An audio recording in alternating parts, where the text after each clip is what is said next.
right, guys, we'll get started. Baltimore Ravens, another great challenge for us, special teams wise. They present a lot of problems.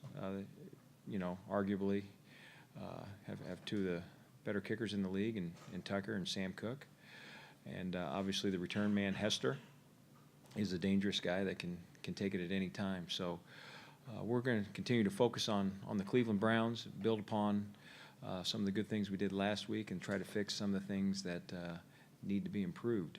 So with that, I'll answer any questions. The 40-yard punt return is obviously something you're trying to get cleaned up this week. You know, what happened, and obviously we fanned the field pretty well there, and then as we just need to come to balance. What we say, come to balance out in the open field a little bit. Sproulsy started to the right, and he's a guy that can sell the perimeter, but then stick his foot in the ground, and as I described him, as a human joystick, and that's what happened there. Missed some tackles, overran it, and those are things that we got rectified as the game went along. But we can't have those mistakes. What went wrong on the big punt? Just in obviously, I need to do a better job of getting the guys prepared there and getting them coached up. But we didn't execute, obviously. And it's something that we've been repping. It's a play that we've run a few years ago against Green Bay and got. So it wasn't the first time that we've done that, but didn't get done properly, and that's on me. Can you say that? Is it a matter of a missed block or two, or is it a little more complex? No, it can be.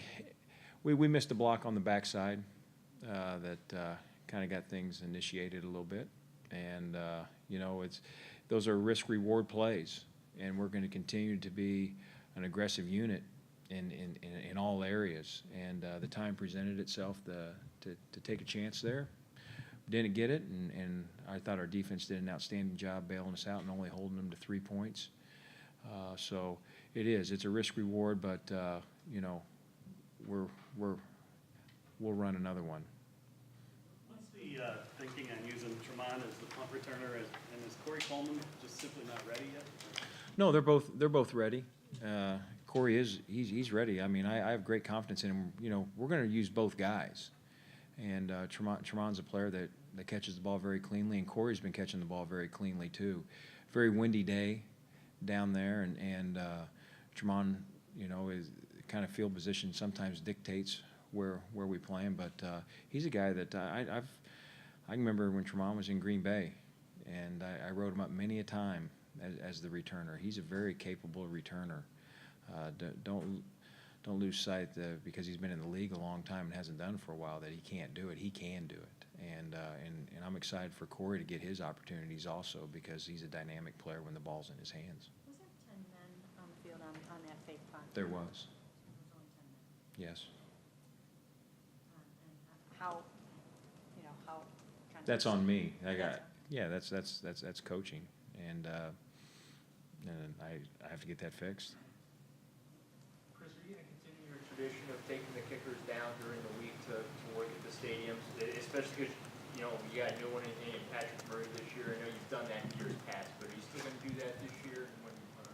Well, we haven't done it yet. We've talked about it, but with the way things are right now, with he feels very comfortable in the stadium, and it kind of goes case by case with regards to who that player is and where he's at in his career and those type of things. But he feels very comfortable. We've gotten a lot of kicks down there already, so we should be in good shape there.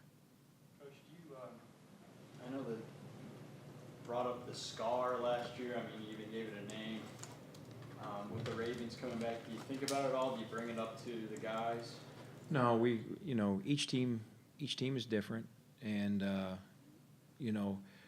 we're well aware of what took place. I also try to reflect on the fact that we hit the game winner also the first time that we played Baltimore on the field goal.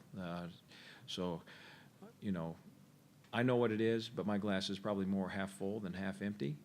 And the thing that we're doing with this unit is that you learn from past mistakes and try to coach them up to the best of your ability, to put them in spots to be successful. And that's what we're doing at this time right now. Chris, what about Ricardo Lewis on special teams? Looking like he was the first guy down in a number of plays. I thought he got better as the game went along, and he's a guy that's continuing to develop, and we got to keep developing him. I think I would say that his arrow is up, and looking forward for more improved things from this week. You know, you could see it in the game early on. I think the first punt he didn't get down there. Then the next punts he's starting to get down there. You know, and then the third one he gets down there, he has an opportunity to tackle, and we didn't finish it at that time, but you could see the steps of a young player. He was going through it. So excited about. He's worked hard, and he's preparing himself like a pro. Really proud of him in all those areas. So I hope that will be reflected this weekend. Do you think some teams with this new kickoff rule like last week are just going to take the strategies of moving out of the end zone and not dealing with it, or do you see it changing with any? I think it's case by case, and I think, and to be honest with you, I think it's case by case, and it's play by play. What's the situation in the game? How's the wind blowing? You know, how do we match up with them? I mean, there's a lot of uncertainty on it. They have Tucker, who obviously has been traditionally a guy that bangs the ball out of the end zone, but we're more than prepared for him to kick it short to us and match their coverage units versus our kick return units. And I think that'll be the case with every team. You know, I was watching all the kickoffs throughout the league. There's a lot of variance on it, but then when you look back at the situations, you say, okay, that's why they did it. So you just got to be a little bit more honed in on the deal. Does Hester look like the same old Hester? He does to me. I mean, he still warrants a lot of respect. Got a lot of respect for that player. Know him inside and out. And I mean, this is a great challenge for our guys. We need to rectify giving up a big return to Darren Sproles last week, and now here comes Devin Hester this next week, and that's what we're working hard on. But we got to focus in on our coverage, coming to balance out in the open space, getting off blocks, all those things. But he's still a dynamic player. You got Antonio all ready to track him down again? We hope we don't have to go down that route. But Joel says he is ready to go at any time. You ever think back on that play? About how Sure. impressive that was. Oh yeah, I mean that's anytime you're attempting long field goals at the end of the half. I mean you are opening Pandora's box to that play being run against you if the kick is short. Once again it's the risk reward. You know, you wouldn't want to walk off the field and say, well, we didn't try to get 3 points because we were afraid that they were going to run one back. I mean, at the end of the day, you have to say what helps us win the football game, and that's how you're basing your decisions. The effort he made again. Unbelievable effort. I mean, we in fact, when we install and we talk about field goal coverage, you know, we always show that play. But that was a great play by him, and you know, it's good for younger guys to see that.